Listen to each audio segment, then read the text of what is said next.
o estamos como zona climática 4B, donde se aumentan las condiciones de humedad, ¿no? Entonces somos zona climática 4A, quiere decir que somos 30 más menos 2 y 65 más menos 5, ¿cierto?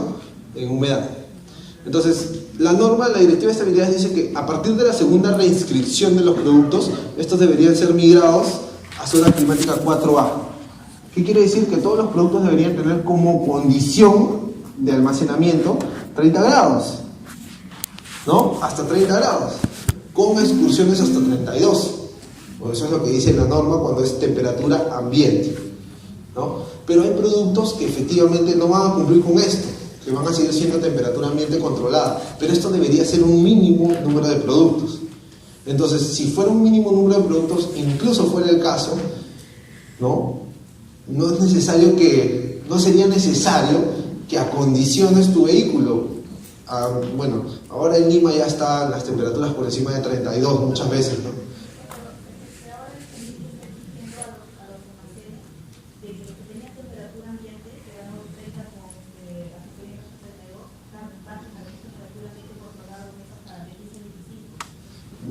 Ya. Pero es que la única manera que tú puedes hacer ese cambio es que tus productos tengan esa condición.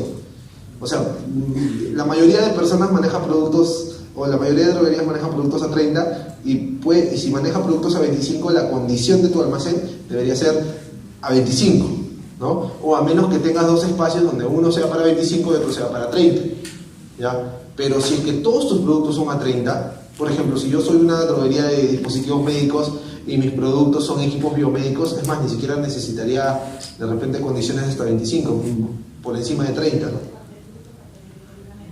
Ya, es que depende, como te digo, de la condición de almacenamiento. O sea, es que, por eso te digo, o sea, la directiva de estabilidad decía que tú tenías que agarrar y tenías que migrar hacia 30 o hacia zona climática 4A. Pero si DIGEMIT lo está diciendo, tiene que haber un dispositivo legal que te diga por qué te lo exige. Porque no te lo puede exigir porque, no, a mí se me ocurre que es mejor que todos estén a 25. En nuestro almacén, por ejemplo, nosotros tenemos una zona de 30, que es lo más grande porque la mayoría de productos son a 30, y una zona climatizada a 25, que son para productos de 25 grados.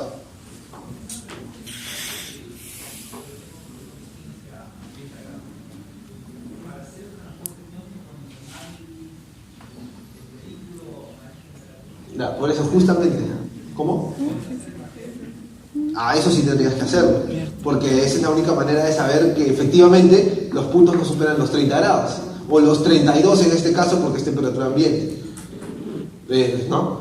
O sea, si tú tienes productos hasta 30, tú sabes que se pueden permitir excursiones hasta 32, porque eso es lo que dice la norma.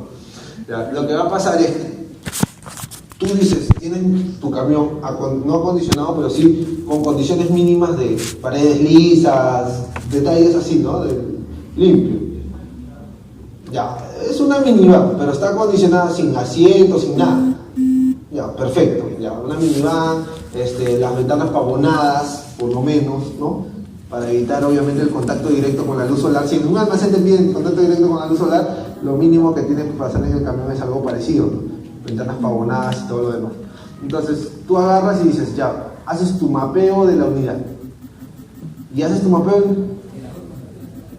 Sí, en la del invierno en realidad sabes que va a salir bien, o sea, no, tienes que hacerlo. Pero si en verano tú identificas que efectivamente no va a superar, en ninguno de los casos que hiciste supera los 32 grados en algún punto, no 32.01 y de ahí lo redondees a 32, no supera los 32 grados, entonces tú pues estás demostrando que con ese vehículo las condiciones de tu producto se mantienen.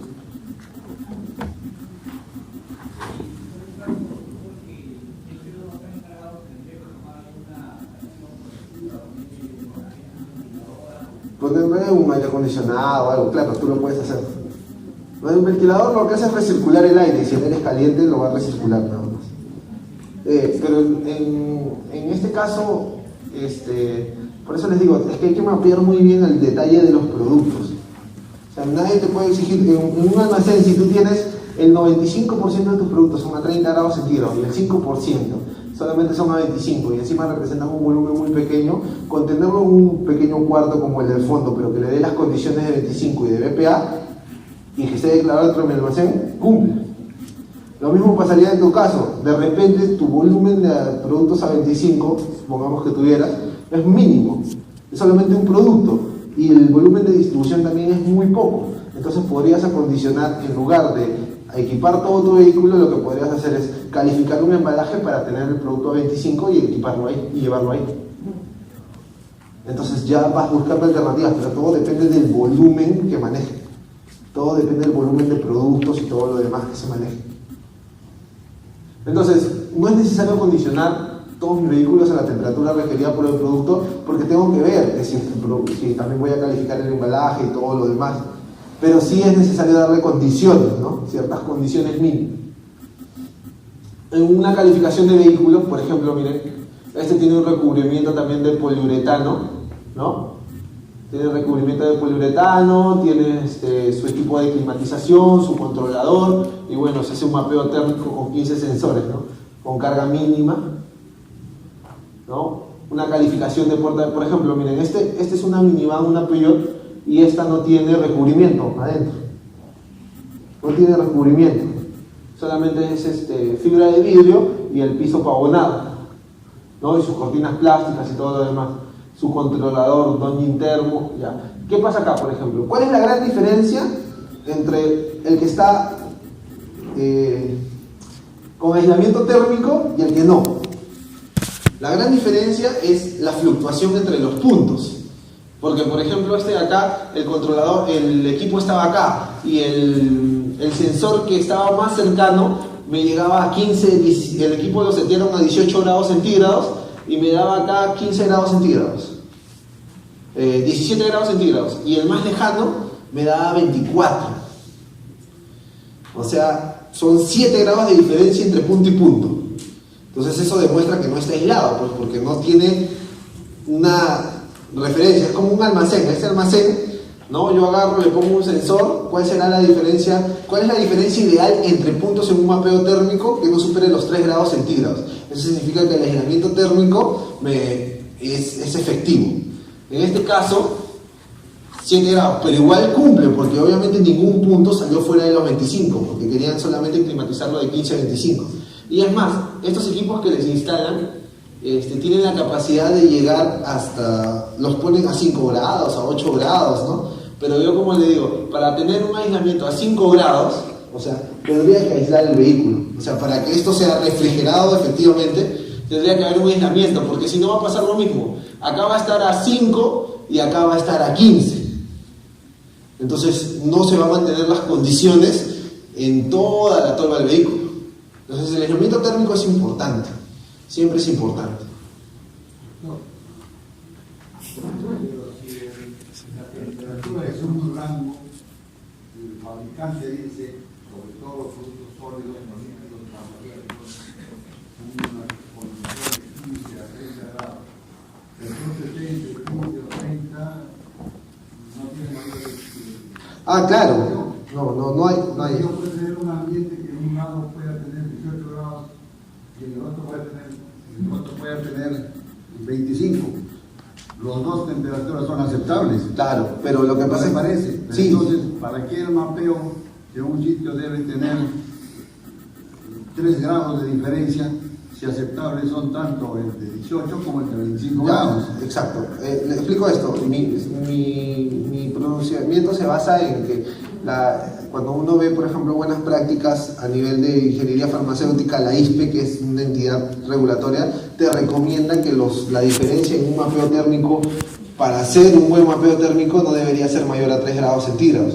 Lo que usted dice es muy claro: si tienes que estar entre 15 y 30 y estás en un punto 18 y 25, estás en el rango, no hay ningún problema. ¿Qué va a pasar? Que al tener esa diferencia tan grande, de 18 y 25, 7 grados, usted puede correrse el riesgo de que si en algún lugar está a 23, en el otro ya va a llegar a 30. ¿No? ¿Me dejo entender?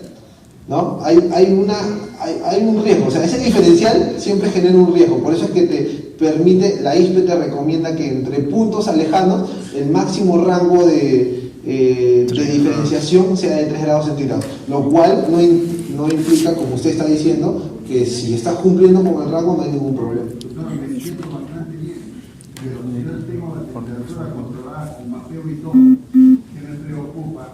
Si en otro lado voy a alcanzar 3 grados No, eso es... menos grados. Ajá, sí. Pero si yo ya me controlé y estoy con el ambiente bien controlado, con su mapeo y todo, yo ya manejo mis productos con toda tranquilidad, ¿no le parece? No, totalmente de acuerdo en este punto, y como usted dice en el mapeo, a lo que yo me refería con este vehículo era lo siguiente, que le recomendábamos al cliente que se haga solamente la calificación de 15 a 25, porque justamente como había esta desviación muy grande, como le dije, de 17 a 24, o sea 7 grados, si él quería calificarlo de 2 a 8, donde solamente tengo un rango de 6 grados centígrados, entonces la diferenciación ahí no iba a entrar los parámetros, algunos puntos no iban a entrar, entonces no iba a cumplir con la calificación. Es por ese motivo que le recomendamos que lo haga de 15 a 25. A eso me refiero. O sea, bajo el criterio que usted está mencionando, que cumplan todos los puntos. ¿Okay? Bueno, ¿qué vemos en la calificación de instalación? En la calificación de instalación se revisan las instalaciones, los detalles del vehículo de transporte, ¿no? Dimensiones de la unidad, la tolva, la verificación de manuales y documentos. Es una calificación básicamente de operatividad. ¿Qué le pusieron? ¿Qué aislamiento térmico tiene? La placa del vehículo, cuántos mantenimientos se le han hecho, detalles como esos. En la calificación de operación, verificación de procedimientos acordes al manual de buenas prácticas de distribución y transporte, mantenimiento preventivo, la calibración de instrumentos y de los parámetros configurables de los mismos se aplica. ¿Esto por qué digo se aplica? Porque no necesariamente estamos quedando en que no necesariamente cuando has calificado le has puesto un equipo de control, un equipo de climatización, ¿no? Algunos solamente le ponen un aislamiento térmico y con eso lo califican. En este se realiza el perfil térmico con el depósito vacío y lleno, como dice el artículo 6.2.3.5. ¿A qué nos referimos esto? Se hace el mapeo térmico de la bodega. Ahora, ¿cuánto es el tiempo que debería hacerse? En un mapeo térmico te dicen que tienes que hacer las pruebas por triplicado por 24 horas. Es lo que te dice el manual, así literal. Hacer el mapeo térmico por 24 horas, hacer las pruebas por triplicado. En este caso también obviamente se tienen que hacer las pruebas por triplicado, pero por ejemplo yo recomiendo el tema de 12 horas, porque un vehículo de transporte, a menos que vayas para provincia, ¿no? Pero generalmente la mayoría de que califica lo hace porque trabaja solamente en Lima, el máximo de tiempo que va a estar en ruta es aproximadamente 12 horas, estamos hablando de 6 a 6, de 7 a 7 o de 8 a 8, ¿no? Difícilmente está en ruta las 24 horas repartiendo productos. O en todo caso, si es que lo hace, reparte 6 horas y luego vuelve por más carga y vuelve a seguir repartiendo, ¿no? Por un número determinado. Entonces ustedes también podrían hacer el mapeo térmico por 24 horas, pero en realidad el vehículo está en constante movimiento la mayor parte del día, ¿no? De 8 a 8, de 7 a 7. Y en la calificación de desempeño se hace la prueba de recuperación de puerta abierta, como les expliqué, y la prueba de recuperación de corte de energía. ¿Para qué? Para justamente nosotros poder verificar cómo podemos actuar o tener nuestro plan de contingencia. Por ejemplo, la de puerta abierta es para saber que mientras estoy descargando los productos, ¿cuánto tiempo puedo yo descargar los productos?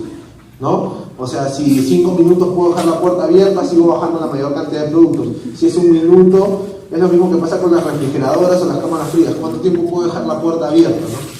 Por ejemplo, en este caso se configuran alarmas, ¿no? En este caso en el vehículo no. Si quieres podrías configurar una alarma, pero el tema del gasto, de poner alarmas y todo lo demás es mucho más caro,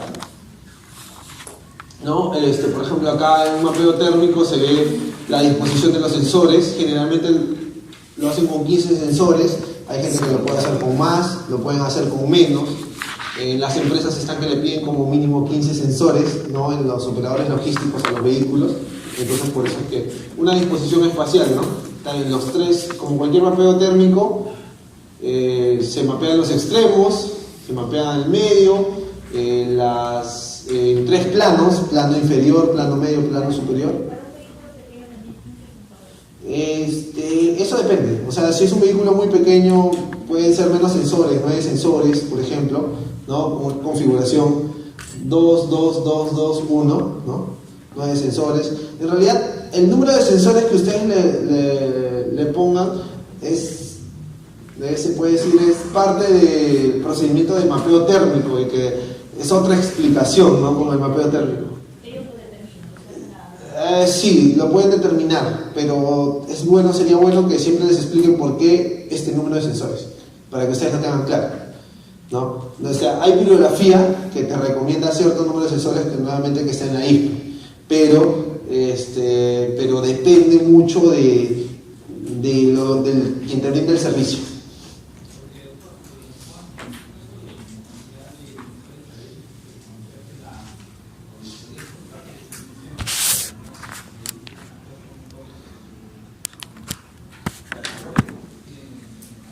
¿Ya?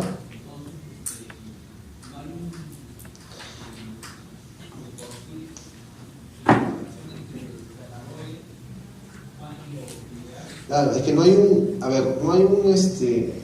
está normado el hecho de este detalle de los mapeos térmicos y todo lo demás, solamente que estén calibrados los dispositivos en el rango que lo vas a usar, pero no hay un documento oficial a nivel nacional o a nivel normativa técnica peruana donde te diga, mira, si es que tienes un espacio de 20 metros cúbicos, tienes que se recomienda usar tal número de sensores, ¿no? Entonces, por ejemplo, en el caso de la ISPE, que le digo que es una guía de cold chain y de mapeos térmicos, te habla de que en el caso de 20 metros cúbicos te recomienda un número de mayor a 27 sensores, en el caso de 15 metros cúbicos 20 sensores, 15 sensores, y de acuerdo a los metros cúbicos que más o menos van apareciendo, tienen un modelo, pero igual te dan las recomendaciones generales. Las recomendaciones generales es que tienes que mapear puntos críticos, tienes que mapear en 3 planos, tienes que mapear los extremos, ¿no? Pero también hay que ser muy consecuentes, porque lo que tú mapeas es donde se va a colocar producto. No vas a mapear, tú puedes mapear la puerta, es un punto crítico, yo pongo ahí encima de salida el punto crítico ya, y el producto nunca lo voy a almacenar ahí encima de la puerta, ¿no? O sea, entonces yo voy a almacenar el producto, si por ejemplo, vamos a ponernos que nosotros somos un almacén y cada una de las carpetas es una ubicación de producto, tendría que mapear principalmente la zona donde están las carpetas, ¿no? Porque acá no hay, a menos que acá tengan la zona de recepción, despacho, embalaje, zonas de tránsito, ¿no? Entonces es criterio, ¿no? Y las personas que lo hacen ya en base a la expertise ya lo van haciendo. Ahora, si Digemit les dice es muy poco o son muy pocos sensores, tiene que haber también el criterio de por qué lo dicen. Porque generalmente ustedes tienen que tener en cuenta que los auditores o los inspectores se dejan llevar muchas veces porque en las empresas que han ido anteriormente lo han hecho de una manera, ¿no? Lo han hecho de una manera. Entonces, el tema del mapeo térmico no está normado como tal. Entonces, una empresa grande obviamente va a invertir mucho en un mapeo térmico. Una empresa pequeña tiende a ajustarse a la realidad. Ahora, lo ideal es que se ajuste a la realidad, pero lo ideal también es que se norme o que se pueda normar como recomendaciones mínimas el número de sensores de acuerdo al volumen útil que cada uno declare, ¿no? Eso sería más factible. Así nadie, ni hay problemas por un lado, ni nadie te está timando por el otro, porque te dice, ya sabes que te lo hago con 4 sensores. Con 4 sensores en realidad no aplica, ¿no? El mínimo, yo que trabajo con mapeos, el mínimo modelo de sensores que ponemos es de 9 sensores. 9 sensores para arriba. Y refrigeradoras, congeladoras. O sea, en un almacén siempre tiene que entrar más. Y como le digo, depende de las zonas de almacenamiento. En el caso de embalaje y despacho. En el caso de embalaje y despacho, bueno, lo principal de esto de acá dice que se debe diseñar el embalaje protector según factores ambientales, tiempo de transporte y medios de transporte. Mi recomendación siempre en el caso de embalaje y despacho es que en el caso de embalaje nosotros podamos hacernos cargo, así como en los laboratorios de material de empaque, de generar o de solicitar al proveedor fichas técnicas del material de empaque. Porque, a ver, las indicaciones que traen los proveedores, por ejemplo, para soluciones, te dice que las cajas pueden ser apiladas hasta cierto número de cajas y todo lo demás, ¿no? ¿Cuál es la resistencia de esa caja? ¿Cuál es el gramaje? Estos detalles los tendríamos que tener en cuenta, porque si nosotros cambiamos de proveedor, probablemente no tenga el mismo gramaje, no tenga la misma calidad, y al no tener esas características puede ser que el producto se maltrate por eso. O sea, que yo me ponga a apilar más cajas de las permitidas, o que yo agarre y cambie la calidad del gramaje, y al cambiar la calidad del gramaje de un cartón corrugado, por ejemplo, puede ser que al apilar la misma cantidad que apilaba antes, los del fondo se comiencen a dañar. Puede pasar que si yo tengo un material de embalaje, cajas de Tecnopor, como se le llama normalmente, cajas de poliestireno expandido, puede ser que le baje la densidad por querer ahorrar. Yo estaba acostumbrado a usar cajas de densidad de 20 kilogramos por metro cúbico y ahora le bajé a 10 kilogramos por metro cúbico. Eso me va a generar probablemente una gran ocurrencia o un gran riesgo por ocurrencia de desviaciones. Entonces tengo que tener mapeados esos detalles, armar fichas técnicas, y es más, si se puede liberar el material de embalaje como parte del aseguramiento de la calidad. En el caso de devoluciones, ¿qué nos dice? Y esto también ya lo han visto en BPA. Debe contar con procedimientos que aseguren el transporte de los productos devueltos. El establecimiento y el destinatario debe ser responsable del proceso de devolución, ¿no? No permitir la entrada de productos procedentes del comercio ilegal. El transporte de productos devueltos debe contar con la documentación correspondiente, y los productos devueltos deben ser identificados y separados de los aquellos que se encuentran con su distribución, en los vehículos de transporte. Nuevamente, acá tendría que, dentro de su proceso de devoluciones o su procedimiento de devoluciones, escribir cómo transportan las devoluciones, ¿no? Qué documentos se piden, qué autorizaciones tienen que tener para transportar una devolución, y cómo separan cómo separan e identifican esta devolución. ¿Es necesario tener un compartimento especial dentro del vehículo para devoluciones? No, pero sí es necesario rotularlo adecuadamente. Es más, pueden mandar a generar etiquetas que diga devolución, y efectivamente y que las tenga el transportista, y el transportista cada vez que tenga una devolución las coloque, y ya está segregado de los productos que son para la distribución normal, ¿no? Dentro de los contratos, indica que debe existir un contrato escrito que estipule claramente las obligaciones de cada una de las partes, el cual debe estar a disposición de la DGMIT. Se debe precisar los aspectos de distribución y transporte acordados y controlados con el fin de evitar controversias que puedan dar resultado que la calidad sea deficiente. Esta es una parte muy importante. Dice, el contrato debe permitir que el contratante someta a auditoría las instalaciones del contratista, los vehículos de transporte y los equipos. O sea, una cláusula que deben tener es la posibilidad de someter a auditorías instalaciones, vehículos y equipos. Entonces ustedes, cuando hacen su inspección o hacen su auditoría a la empresa de transportes, tienen que tener este detalle. El contratante es responsable de evaluar si el contratista es suficientemente competente. O sea, entonces nosotros, como directores técnicos, la droguería es la que dice si efectivamente ese señor cumple o tiene mayor nivel de cumplimiento, por lo tanto podemos contratar con él. Se debe facilitar al contratista toda la información necesaria para llevar a cabo correctamente todas las operaciones previstas en el contrato. Hay una parte muy importante que dice la guía de inspección, que si el transportista conoce las condiciones de almacenamiento de los productos. Entonces, una de las partes que debería estar dentro del contrato es que yo le brinde una cartilla, ¿no?, con las condiciones del producto, con los riesgos que tienen los productos, para que ellos conozcan qué tipo de productos están llevando. El contrato debe especificar responsabilidades de cada una de las partes y debe incluir un acuerdo de mantenimiento de las condiciones de almacenamiento. Eso es importante, por ejemplo, acá. Incluir un acuerdo de las condiciones de almacenamiento. Si yo no le di la cartilla de productos, ¿cómo le puedo exigir, ¿no?, que cumpla ciertas condiciones de almacenamiento o las condiciones de transporte? Pasa por ahí. ¿Qué más se recomienda? Esto es un servicio, ¿ya? El transporte es un servicio, por lo tanto deberían, aparte del contrato, deberían tener acuerdos de nivel de servicio o indicadores, medir el servicio, los reportes de incidencias, hacer acuerdos de calidad para que ustedes como directores técnicos puedan tener la potestad de cualquier indicación, y ya sea con un referente en otra empresa de transportes que tenga un referente en calidad, o alguien que se haga cargo las veces de, ¿no? No tiene que ser un químico farmacéutico, pero tiene que ser alguien que responda ante las divergencias que ustedes puedan tener como directores técnicos. Y algo que siempre, por ejemplo, nosotros hacemos en nuestros contratos con las empresas de transporte es que nosotros le ponemos penalidades. O sea, si es que no cumple con cierto nivel de servicio, hay un descuento sobre su prestación mensual, ¿ya? Pero eso es un acuerdo muy, muy espinoso, ¿no? Porque que la empresa de transporte te acepte que le bajes un poquito es difícil, pero se ha logrado. Entonces ya se exigen, porque saben que si...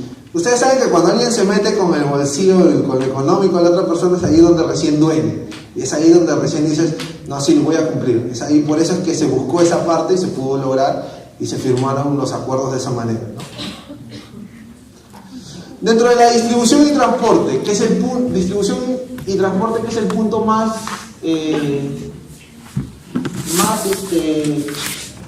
largo del manual? El 6.2.5. Dice, los productos deben ser distribuidos en vehículos cuyas instalaciones mantienen la calidad de los mismos, que brinden protección adecuada a las influencias externas. Deben ser distribuidos de acuerdo, permitiendo la identificación del embalaje, que no se contamine por otros productos, que se tomen precauciones contra roturas, confusión, robo, que se mantengan las condiciones indicadas ambientales por el fabricante. ¿Ya? Un detalle. ¿Qué hacen contra el robo? Confusión, ya saben, roturas, derrames, van a tener... Pero ¿qué hacen contra un robo? Por ejemplo, ustedes han visto muchos casos, ¿no? Sale de la Procuraduría de Aduanas y han robado los camiones y todo lo demás. Exacto, ¿no? Cuando hay un robo se tiene que comunicar a IGEMIT porque ese producto puede llegar al mercado negro. Entonces tienen que identificar los productos, los lotes, todo lo demás, ¿no? Se debe tener en cuenta parámetros operativos básicos que incluyan puntualidad y responsabilidad, así como la planificación de rutas. Debe registrarse la temperatura y humedad cuando corresponda durante la recepción según la naturaleza del producto. Esto es en el caso de la recepción en el cliente. Ahora, en el caso de planificación de rutas, ¿por qué es importante que yo tenga que conocer esto de acá? Vayan pensándolo.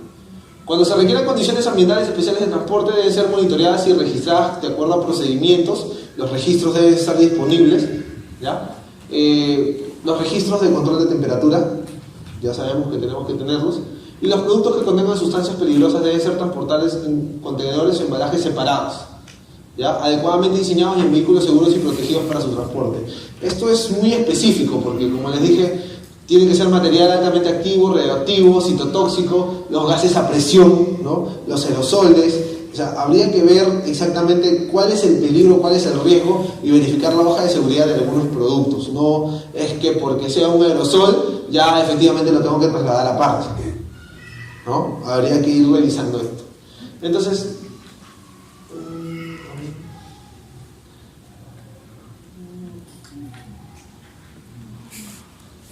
este de acá, sí está. ¿Qué factores debo conocer para planificar mis rutas? Lo que decía, la planificación de rutas. ¿Por qué es importante planificar las rutas? Dice, tiene que tener en cuenta el peor caso. ¿Por qué es importante, por ejemplo, ese es el conocimiento de los clientes, ¿no? O sea, conocer al cliente. Por ejemplo, les hablaba de Eker. Eker es un cliente especial. Si ustedes saben que van a llegar un minuto tarde, saben que les van a revisar todos sus productos. Si tienen productos bajo ciertas condiciones especiales de transporte y todo lo demás, se están corriendo un riesgo, ¿no? En el ir y luego volver. El hecho de, por ejemplo, de los horarios de atención de los clientes. Por ejemplo, a un cliente privado no hay ningún problema, pero ¿qué pasa con el Estado? ¿Qué pasa cuando tienes que ir a algún hospital puntual? Creo que te atienden hasta las 11, 12 y de ahí hasta las... Con suerte te esperan hasta las 4 si te hiciste amigo de la persona o no sé. ¿Qué pasa cuando tienen que ir, por ejemplo, a dejar de salud a Saloj? Ya pierdes tu camión todo el día porque ahí se demoran desde las 8 de la mañana hasta las 6 de la tarde, ¿no? ¿Ya? ¿No? Hay una demora. Entonces, esos detalles se deben conocer. ¿Qué pasa, por ejemplo, nosotros que despachamos, distribuimos al Seguro Social? Estábamos ahí por ejemplo, hay una clínica de prevención Larco en Miraflores, está entre Larco y Benavides. Ahí no hay estacionamiento, no hay manera de estacionar el carro y bajar los productos, no hay. Entonces, ¿qué haces? Se paran un rato, bajan unas cuantas cajitas, se da la vuelta el conductor, nuevamente, o sea, a cada rato se da como 20 vueltas para hacer el descargo de todos los productos. Pero es por la realidad de donde está ubicado el centro.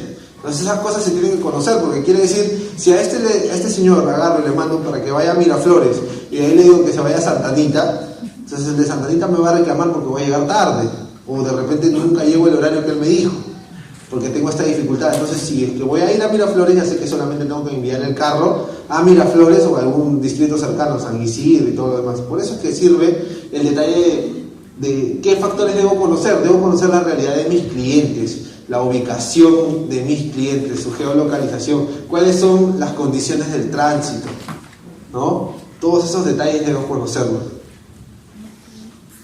Se deben contar con procedimientos para el transporte de productos rechazados, vencidos, devueltos, retirados del mercado, controlados y los que se sospecha de procedencia en el comercio ilegal. Todos estos tipos de productos, al igual que en el BPA, tienen que ser debidamente identificados. La diferencia es que en el transporte no vas a tener pues ubicaciones para cada uno de ellos, sino vas a tener que hacerlo más rápido, ¿no? Si en la distribución o en el transporte se produce desviaciones de las condiciones establecidas por el fabricante, se debe evaluar y se debe separar los productos. ¿Tiene la lista de asistencia? Debe contarse con un procedimiento para definir las acciones que se van a tomar, ¿no? 90 soles. El personal que brinda el servicio de transporte debe proporcionar al cliente documentación correspondiente como guía de remisión, factura, guía de embarque, guía aérea, etcétera, cual sea el caso. Generalmente, como les dije, la más importante es la guía de remisión, ¿no? Que es la que va a ir. Entonces, ¿cómo evalúo mis desviaciones durante el proceso de transporte? ¿Cómo hago la evaluación de la desviación? Ya, tengo un producto de 2 a 8, llegó hasta 12 grados centígrados, el cliente me reclama, ¿qué pasa? ¿Qué hago? ¿Qué me baso? ¿Qué busco? Exacto, ¿no? Busco estudios de estabilidad, ¿no? Porque me van a servir para determinar, ¿no?, lo que pueda pasar. Estudios de estrés. ¿Qué son estos estudios de estrés? Hay productos, no todos obviamente, donde los cuales los fabricantes agarran y los someten a, primero dicen, lo voy a poner a congelar a menos 40, 7 días a menos 40, los sacan, los ponen 7 días a 35 grados centígrados o 40 grados centígrados, y así les hacen, ¿no?, 7 días y luego les hacen un análisis al cabo de un mes. Si el producto resiste, obviamente ven los parámetros, ¿no?, como si fuera un control de calidad de estabilidad. Perfecto, y le hacen las pruebas durante cierto tiempo. Entonces son estudios de estrés, quiere decir que no solamente le estás haciendo los estudios de estabilidad normales, sino que estás sometiéndolo a condiciones extremas para saber cuánto tiempo el producto puede durar. Y hay un parámetro que se llama el MKT o temperatura cinética media, que es cómo se define según la farmacopea y según la bibliografía oficial. La temperatura cinética media se define como la influencia de las desviaciones acumuladas sobre la calidad del producto, ¿no? O sea, ¿qué quiere decir? Que yo, por ejemplo, puedo tener, ¿no?, para ponerlo así, ¿no?, tengo mi producto de 2 a 8 durante 24 horas, pero durante esas 24 horas tuvo un pico de 10 minutos de 9 grados.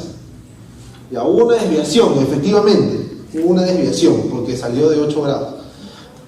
Pero cuando yo calculo la temperatura cinética media, que tiene que ver con energía, con la entalpía, ¿no?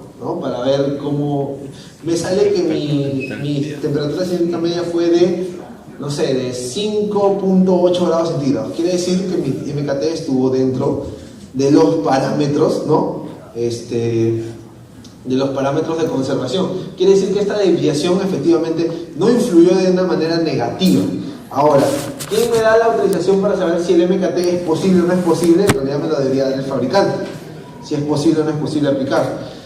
En los termosensibles, o sea, los productos de 2 a 8 congelados, generalmente no es tan fácil aplicar el MKT. O sea, es mucho mejor aplicar o tener en cuenta los estudios de estabilidad y estudios de estrés. Sin embargo, por ejemplo, en la bibliografía, que es la ISPE, te dice que el parámetro MKT se puede aplicar a productos de temperatura ambiente controlada, siempre y cuando no superen los límites por encima de los 40 grados centígrados. O sea, una desviación no supere los 40 grados centígrados por más de 2 horas. Eso es lo que es una recomendación. No, en esos casos no deberías utilizar el MKT, porque ya el producto, hacia eso, lo único que tendrías que hacer es si tienes algún estudio de estrés que te pueda salvar, ¿no? ¿Por qué? Porque los estudios de estabilidad se hacen a largo plazo, si no me equivoco los hacen a 30 grados, los de acelerada los hacían a 40, no sé si seguirán bajo las mismas condiciones, ¿no? Entonces habría que ver estos detalles. El cliente debe examinar la documentación de entrega para asegurarse que los productos no han sufrido demoras que generen variación en las condiciones de almacenamiento. El personal que realiza el servicio de transporte debe contar con instructivos para resolver situaciones imprevistas. ¿Qué quiere decir? Que tendría que tener los planes de contingencia en caso, por ejemplo, de algún accidente de tránsito. ¿Qué pasa cuando hay algún accidente de tránsito? ¿Qué es lo que se tiene que hacer? El personal que brinda el servicio de transporte debe estar identificado con el photocheck, debe estar bien uniformado, ¿ya? Para el caso de transportes sensibles a la temperatura se debe mantener la cadena de frío, esto ya lo sabemos. Hay cosas que, como ustedes están viendo, que el mismo manual va redundando, o sea, sobre lo mismo, ¿no? Pero para ir dejándolo como que más claro. Debe existir un programa de mantenimiento regular para el vehículo. Esto es importante, mantenimiento del vehículo. Ustedes saben que el vehículo, a diferencia de un aire acondicionado, el vehículo se hace el mantenimiento de ciertas partes de acuerdo al número de kilómetros recorridos, ¿no? 1000 kilómetros, 5000 kilómetros, 10.000 kilómetros, ¿no? Cada 5000. El vehículo de transporte debe mantenerse limpio. ¿Cómo verifico o cómo identifico esta limpieza? Con un registro de limpieza también del vehículo de transporte. Los vehículos deben contar con mecanismos de seguridad para evitar el robo y apropiación indebida. En caso, obviamente, de un robo, se tiene que comunicar a la policía y se tiene que comunicar a DGMIF. ¿Qué mecanismos pueden haber para evitar el robo? Bueno, algunos, por ejemplo, una vez que estuvimos trabajando con Teva, y tenía que irse la mercadería, los productos se tenían que ir para el Callao, porque se iba. ¿Se acuerdan de esta época claro, en la época del fenómeno del Niño, el año pasado, ¿no? Que se cayeron los puentes, no había transporte por vía terrestre, todos los aviones estaban copados, entonces comenzaron a hacer cabotajes, o sea, comenzaron a mandar productos por barco, hacia Chiclayo, si no me equivoco, o a Trujillo, ¿no? Una de esas ciudades. Entonces estábamos haciendo las pruebas y ellos, por ejemplo, terminamos de hacer todas las pruebas, de armar todas las pruebas a eso de la 1 de la mañana, y salían de la máquina insignia y tenían sus unidades de seguridad, de resguardo, porque iban a ir hasta el Callao. Y ustedes saben que es peligroso. Pero no todos pueden pagar por su unidad de resguardo. Estamos hablando de Teva, que es una transnacional, ¿no? O sea, habría que ver qué mecanismos. Algunas personas, por ejemplo, candados, ¿no? Precintos de seguridad. Hay otros, por ejemplo, los señores que vienen de aduanas dicen que adentro de los camiones les colocan unas llaves inversas porque si le pones un candado te lo revientan y te abren la puerta, ¿no? Entonces le ponen unas llaves inversas adentro que les permite sacar una especie de parantes, ¿no? Y, bueno, son los mecanismos de seguridad que ellos tienen.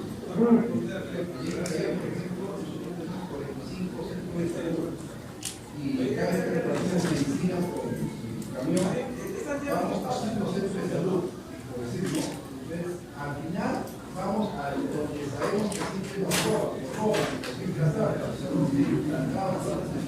las no roban todo. Roban menos. Claro.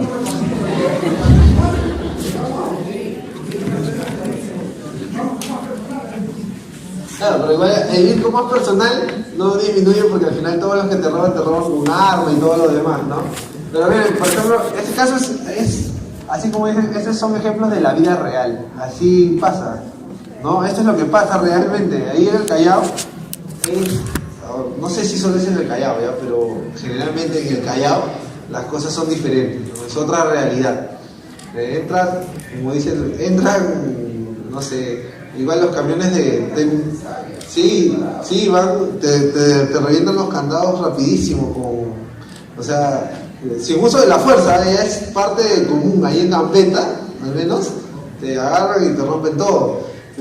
Yo también he visto casos, tenía un compañero en Lindley, un amigo en Corporación Lindley, y cuando iban a repartir, dice, las zonas del Callao, ¿no? Todo lo que es embotelladora, Coca-Cola y Coca-Cola, ya sabían ya que su pérdida era del 50% de la mercadería. O sea, ya está mapeado ya.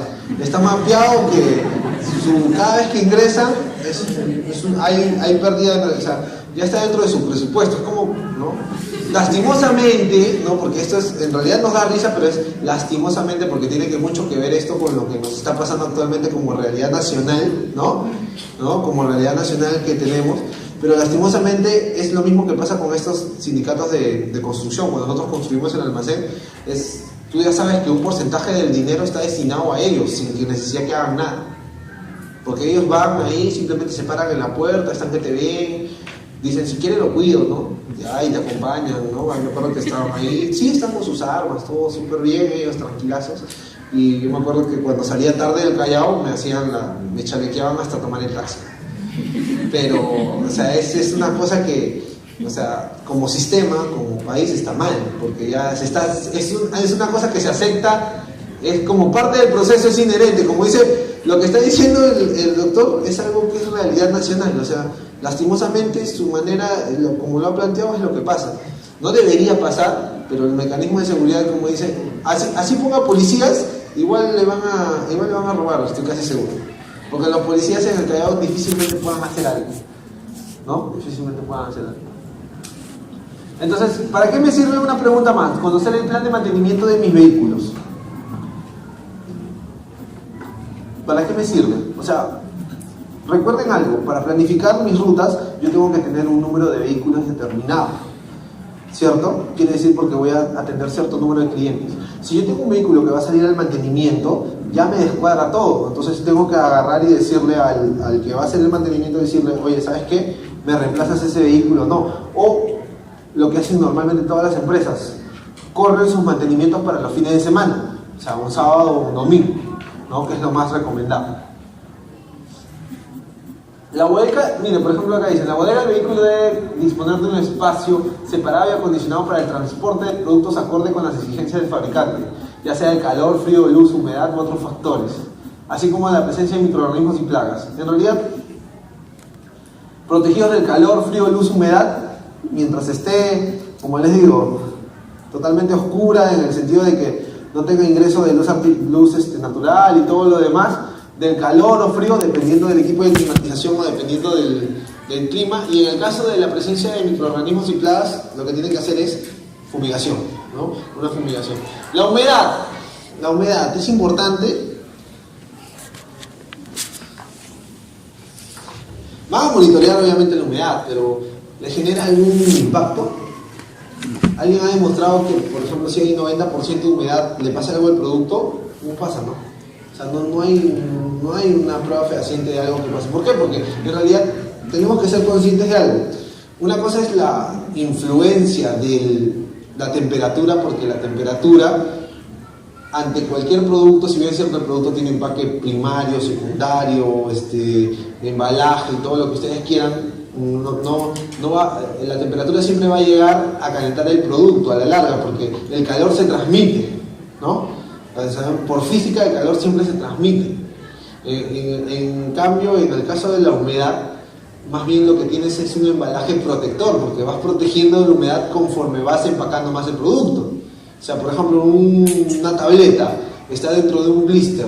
¿Ustedes creen que le va a ingresar humedad si está herméticamente cerrada? No. Eso está dentro de una caja, ¿no? Dentro de una caja, que es un empaque secundario, y esto a la vez dentro de una caja de embalaje. Entonces, la influencia de la humedad no es tanta como se cree. Y aparte de eso, hay que, por ejemplo, hay que ver un detalle, ¿no? Nosotros cuando hicimos toda la implementación para Grunenthal, fuimos a Centroamérica, hicimos las pruebas en Centroamérica, de Panamá a Costa Rica y a todos los demás países de la región. Y la humedad ya es mucho más fuerte, llega al 95%, 99%. Y a pesar de eso, en las pruebas la humedad no influyó, porque incluso recuerden que va sobre un camión cerrado o sobre un avión si se iba hacia otro detalle. La humedad máxima, la humedad ambiental era 95% y la humedad máxima dentro del vehículo era de 70%. Entonces, o sea, en realidad no es un parámetro que dentro del vehículo estoy casi seguro vaya a tener, porque el vehículo está también herméticamente cerrado, ¿no? Igual cuando ustedes tengan sus puntos van a controlar la humedad y ahí verificarán si efectivamente es un parámetro a controlar o a ser crítico. Las bodegas deben mantenerse limpios y secos durante el traslado de productos. Se debe restringir el acceso de personas no autorizadas, lo mismo que les decía, pueden colocar un letrero que lo hace más visible, ¿no? La bodega debe cerrarse con llave o con una medida de seguridad equivalente. Está prohibido abrir la bodega fuera de los lugares de origen o destino. Esto, la única manera de saber que no se hizo es bajo dos mecanismos, ¿no? Que vaya con precinto de seguridad y que el cliente sepa que tiene que llegar con un precinto de seguridad y a través de un formato ustedes informen cuál es el precinto de seguridad que va, o que tengan un GPS donde puedan monitorear las paradas del vehículo, ¿no? Es la única, las maneras que se pueden encontrar. Los vehículos que requieren de temperatura ambiente o temperatura ambiente controlada deben estar adecuadamente equipados de manera que los embalajes no se expongan a temperaturas extremas, ya sea invierno o verano. Dice, cuando corresponda, por ejemplo, miren este de acá, se podrá usar un instrumento de control para asegurar que las temperaturas requeridas se mantengan hasta que el producto llegue al paciente o cliente. Cuando corresponda, ¿no? Ya la autoridad es muy... Antes te decía que era obligatorio usar el sistema de monitoreo y acá dice cuando corresponde, ¿no? Entonces, tiene ciertas dualidades el manual que yo he oído, o sea, tiene ciertas ambigüedades, pero entonces ustedes siempre tienen que controlar la temperatura, porque si en su almacén lo controlan, en el vehículo también la tienen que controlar, o tienen que tener el registro, ¿no? Si los estudios de estabilidad indicaran que el producto es sensible a cambios bruscos del medio ambiente o si las protecciones antes señaladas no fueran posibles, se deben ser transportados por un medio distinto en el que se pueda mantener el control ambiental. ¿Ven? Acá mismo les da la salvedad. Si los estudios de estabilidad indicaran que el producto es sensible a cambios bruscos del medio ambiente, eso quiere decir que los estudios de estabilidad son válidos para determinar cómo va a ser la naturaleza del transporte de mi producto.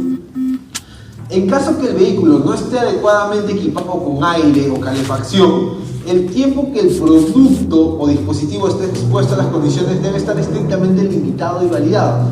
A eso íbamos. Si el vehículo no está acondicionado, quiere decir que yo tendría que demostrar cuánto tiempo el producto puede estar en mi vehículo sin que haya sufrido o sin que sufra alteraciones de calidad o sin que se afecte a través de los estudios de estabilidad y todo lo demás, ¿no? Entonces, ¿cómo le llamo yo a eso? La calificación de rutas.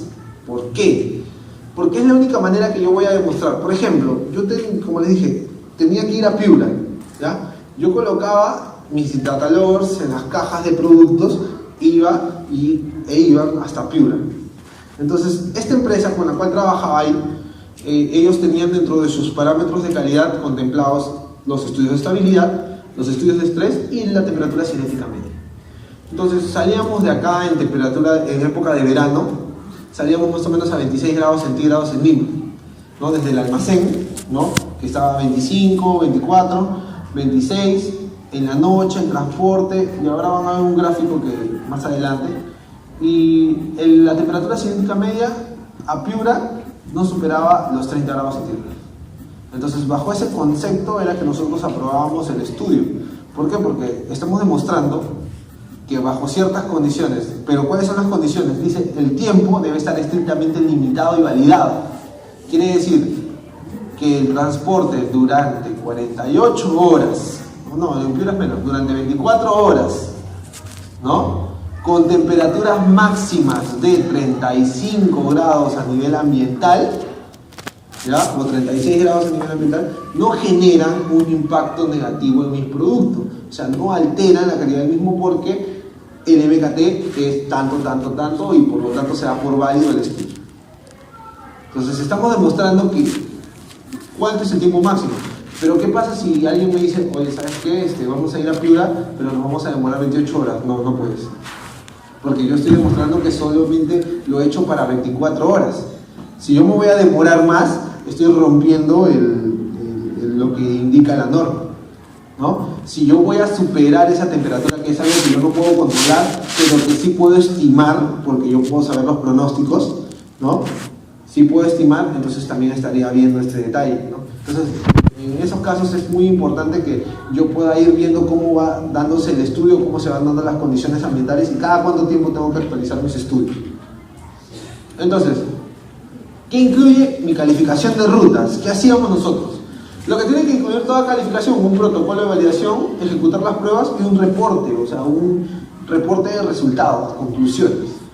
Mi protocolo de validación, ¿qué incluía? Levantamiento de información, ¿no? Las circunstancias reales del proceso de distribución, los cuellos de botella, las problemáticas comunes.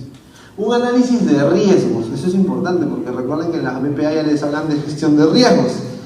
Sin embargo, acá ¿cómo se llama? En las buenas prácticas de distribución y transporte también tiene que ser aplicado, ¿no? Armar un equipo de trabajo multidisciplinario con aseguramiento de la calidad, logística, supply en las áreas, reuniones donde se hagan reuniones activas cada cierto tiempo durante la semana.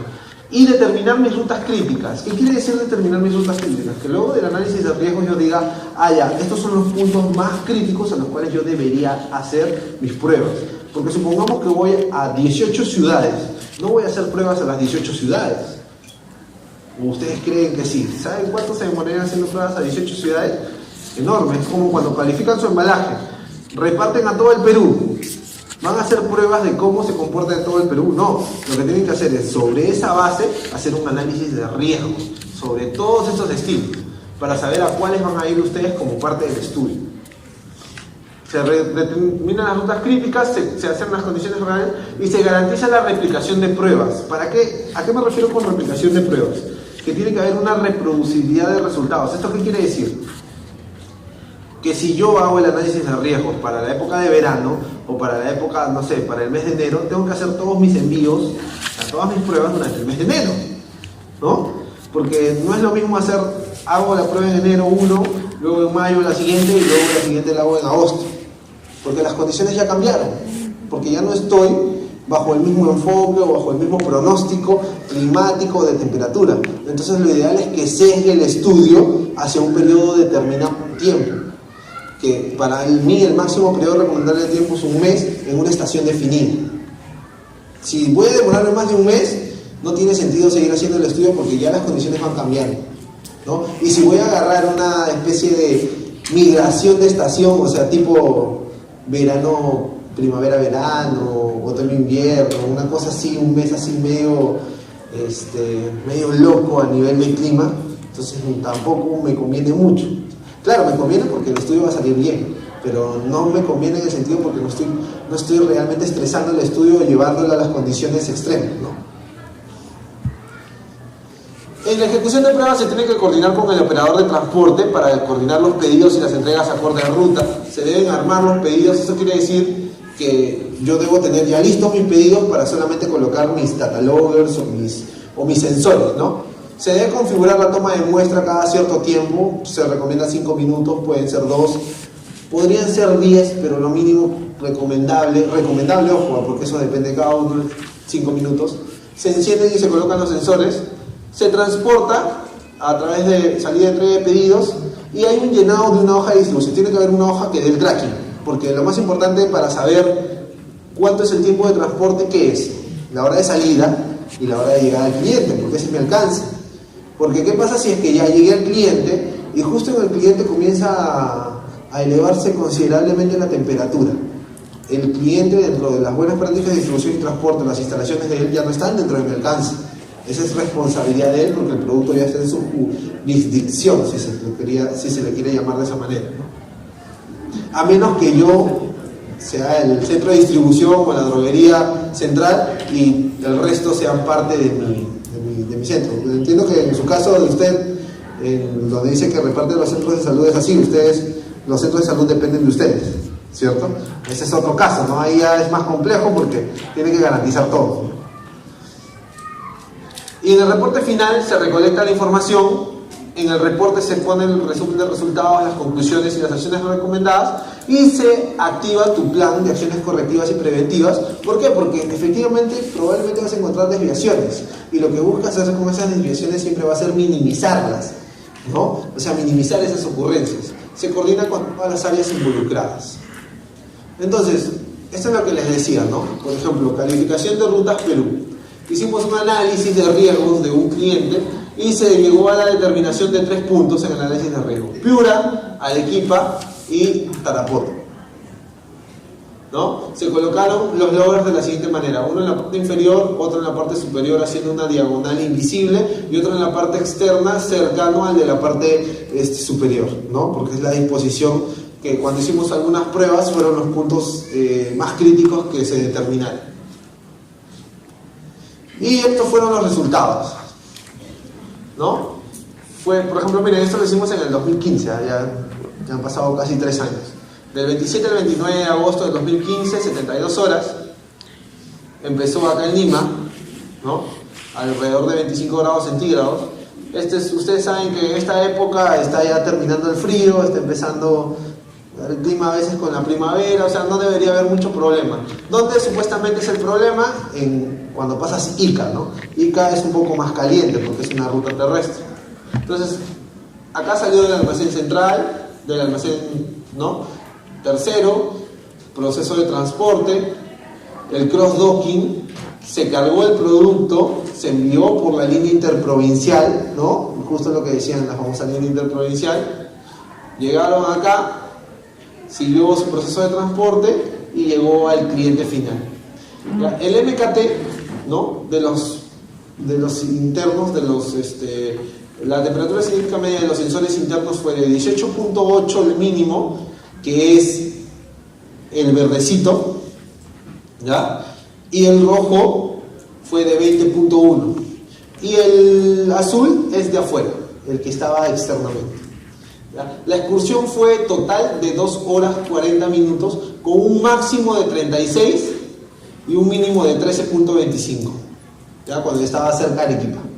Entonces, en el análisis ustedes dicen, ¿no? Perfecto, todo salió bien, pero igual hay que analizar.